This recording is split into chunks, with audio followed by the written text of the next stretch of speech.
आज आपण एका अशा विषयावर बोलणार आहोत जो प्रत्येकाच्या आयुष्यात कधीतरी कमी होतो, आणि तो म्हणजे आत्मविश्वास. आत्मविश्वास म्हणजे स्वतःवर विश्वास ठेवणे. मी करू शकतो, मी पुरेसा आहे, माझी किंमत आहे, ही भावना. पण अनेकदा परिस्थिती, लोकांची मतं, अपयश, तुलना यामुळे हा आत्मविश्वास हळूहळू कमी होत जातो. आणि मग आपण स्वतःलाच प्रश्न विचारू लागतो, माझ्यात काय कमी आहे?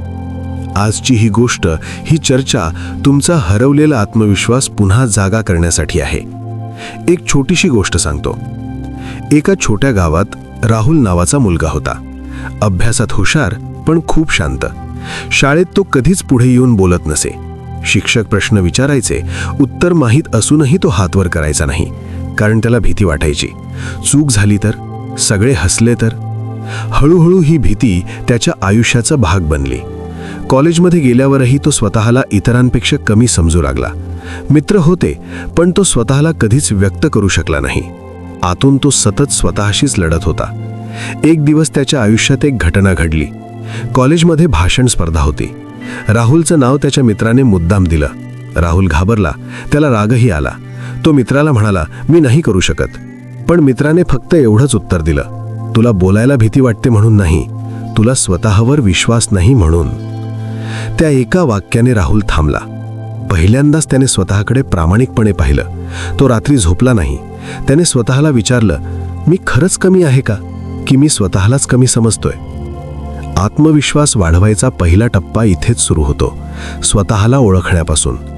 आपण अनेकदा स्वतःची तुलना इतरांशी करतो. सोशल मीडियावर कुणी यशस्वी, कुणी सुंदर, कुणी श्रीमंत दिसतं, आणि आपण आपल्याच आयुष्याला कमी लेखतो. पण लक्षात ठेवा, तुम्ही ज्या टप्प्यावर आहात तिथपर्यंत पोहोचण्यासाठीही तुम्ही खूप काही पार केलं आहे. तुम्ही आज इथे आहात, हेच तुमचं सामर्थ्य आहे. आत्मविश्वास म्हणजे कधीच भीती नसणे नाही. आत्मविश्वास म्हणजे भीती असूनही पुढे जाणे. राहुलने भाषण स्पर्धेसाठी तयारी सुरू केली. पहिल्या दिवशी आरशासमोर उभा राहून 2 वाक्यही नीट बोलता आली नाहीत. आवाज थरथरत होता. पण त्याने स्वतःला एकच गोष्ट सांगितली, आज नाही जमलं तर उद्या जमेल. तो रोज स्वतःशी बोलू लागला, स्वतःचं कौतुक करू लागला. आज मी प्रयत्न केला, हेच खूप आहे. आपण स्वतःशी जसा संवाद करतो तसा आपला आत्मविश्वास घडतो. जर तुम्ही स्वतःलाच रोज म्हणत असाल, माझ्याने काही होणार नाही, तर खरंच काही होणार नाही.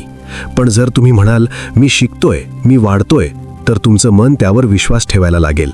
हळूहळू राहुल बदलू लागला. भाषणाच्या दिवशी तो अजूनही घाबरलेला होता. हात थरथरत होते. पण तो स्टेजवर गेला. पहिलं वाक्य बोलताना आवाज अडखळला. काही लोक हसले, पण त्याने थांबून दीर्घ श्वास घेतला आणि पुन्हा बोलायला सुरुवात केली.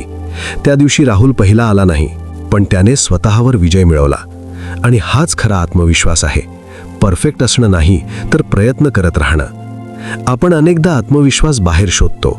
लोकांनी आपली तारीफ करावी, स्वीकार करावा, तेव्हा आपल्याला बरं वाटते.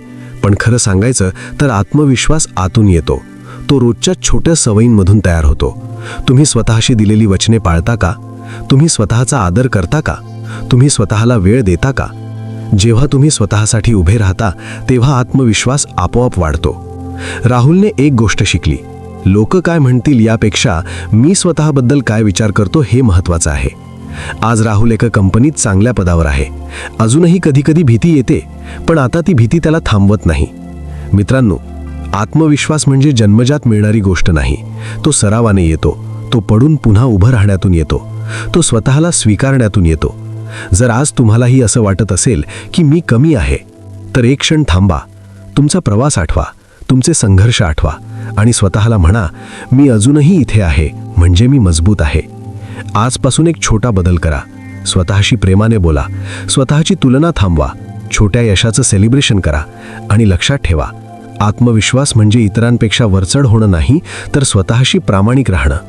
जर ही गोष्ट, ही चर्चा तुमच्या मनाला थोडीशीही स्पर्श करून गेली असेल, तर व्हिडिओ लाईक करा, शेअर करा. कारण कदाचित तुमच्यासारखाच कुणीतरी आज स्वतःवर विश्वास ठेवायला शिकत असेल. मी तुम्हाला एकच गोष्ट सांगून थांबतो, तुम्ही जसे आहात तसेच पुरेसे आहात, आणि तुमच्यात खूप काही करण्याची ताकद आहे. धन्यवाद.